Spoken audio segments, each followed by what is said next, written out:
जय हिंद, जय सनातन, जय भारतवर्ष। मंदिर को बचाना मंदिर के बनाने से ज़्यादा इम्पोर्टेंट है। आज आपके घर में लोग आते हैं, चंदा मांगते हैं कि हमें मंदिर बनाना है, मंदिर बनाना। क्या आप उनसे ये सवाल करते हैं कि आप मंदिर तो बना लोगे, इसको बचाओगे कैसे? 500 साल बाद अयोध्या जो हमारा साकेत धाम है, वहाँ पर भगवान राम का मंदिर बना और हम हिंदू प्रफुल्लित हो गए कि हमारा मंदिर बन गया, हमारा मंदिर बन गया। क्या मंदिर वहाँ नहीं था? क्या वहाँ मंदिर था, लेकिन हम पूजा नहीं करते थे वहाँ पर, कोई और वहाँ पर प्रेयर करता था। अपना मंदिर तो था। उस मंदिर को बाबर के सेनापति मीर बाकी ने तोड़ के उसको मस्जिद में कन्वर्ट कर दिया था। मतलब मंदिर तो था, तो फिर क्या बनाने का मतलब है? वो मंदिर ही था हमारा। संभल में कुछ दिन पहले आप देखे होंगे, प्रधानमंत्री जी ने जाकर वहाँ पर, चूंकि संभल को माना गया है कि वहाँ पर भगवान कल्कि का अवतार होना। संभल में गया हूँ, देखा भी हूँ मैंने। संभल में भगवान कल्कि का अवतार होना है, वहाँ मंदिर के लिए पूजा हुआ और मंदिर का निर्माण शुरू हुआ। क्या संभल में भगवान का मंदिर नहीं है? क्या संभल में हरिहर नाथ का मंदिर है, लेकिन वो आज हमारा नहीं है, वो किसी और के पास है। हम वहाँ जाके पूजा भी नहीं कर सकते हैं। योगेश्वर भगवान कृष्ण की जन्मभूमि मथुरा में क्या स्थिति आपको सबको पता है। आप जाके देख सकते हैं कि वहाँ पर है। क्या हम जा सकते हैं वहाँ पर? क्या मूल जन्मभूमि पर जा सकते हैं? क्या नहीं जा सकते हैं? आप कभी काशी विश्वनाथ जाएं, जहाँ का मैं भी मूलतः उसी साइड का रहने वाला हूँ। काशी विश्वनाथ मंदिर आप जाए तो उस नंदी भगवान को देख रहे जो कुएं के बगल में बैठे हुए हैं, और सामने ज्ञान वापी है। अब वो ज्ञान वापी मस्जिद है, जबकि ज्ञान वापी का क्या मस्जिद से लेना देना है? ज्ञान वापी का मतलब तो ज्ञान का जगह होता है हमारा, जो भगवान शिव से समर्पित है, जहाँ हमारे देवों के देव महादेव का स्थान है, वो हमारे पर। लेकिन वो आज हमारे पास नहीं है हमारे पास में। तो ये हम आज की भारत के बता रहे हैं। अब जब मैं नमस्ते भारतवर्ष बोलता हूँ, तो इस भारतवर्ष में Pakistan, Bangladesh, Afghanistan, Burma, Cambodia, Thailand, Indonesia, Sri Lanka, Iran, सब हमारे भारतवर्ष के अंग थे हमारे। और यहाँ असंख्य मंदिर थे। तो क्या थे? आज है क्या वहाँ पर मंदिर? नहीं है। जब आप यहाँ नहीं बचा पा रहे तो फिर वहाँ के कैसे सोच सकते हो? अब किसी हिंदू को ये नहीं पता होगा कि अभी आने वाला हमारा इसी महीने में सरस्वती जी की पूजा होने वाली है, और कुछ ही दिन बाद हमारी होलिका दहन और होली होने वाली है। शारदा देवी का मंदिर, शारदा पीठ, जहाँ हमारे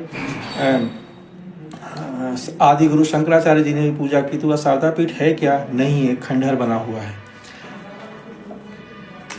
भगवान विष्णु का जब नरसिंह अवतार होता है, और उस नरसिंह अवतार में उनका भक्त प्रहलाद को बचाने के लिए भगवान जब प्रकट होते हैं और होलिका का दहन होता है, वो मंदिर है कहाँ? किसी हिंदू को पता है कि भारतवर्ष नहीं, जो भारत के मूल हिंदू है, बता दे कि वो मंदिर कहाँ पर सबसे पहले होली हुई थी? नहीं पता होगा, क्योंकि वो खत्म हो रहा है ना सिस्टम।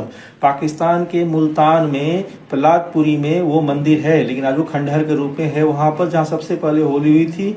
और आज़ादी 1947 से पहले वहाँ 9 दिन का कार्यक्रम होता था वहीं पर। अब वहाँ की मूर्तियों को 1947 में संत महात्माओं ने उठाकर लाके अभी हरिद्वार में नरसिंह भगवान की जो मंदिर भक्त प्रहलाद ने अपने इष्ट देवता नरसिंह के लिए बनाई थी, उस मूर्ति को लाके हमें कहाँ रखना पड़ा है? हरिद्वार में रखना पड़ा। मतलब वो मंदिर खत्म हो चुका है हमारा। ठीक है।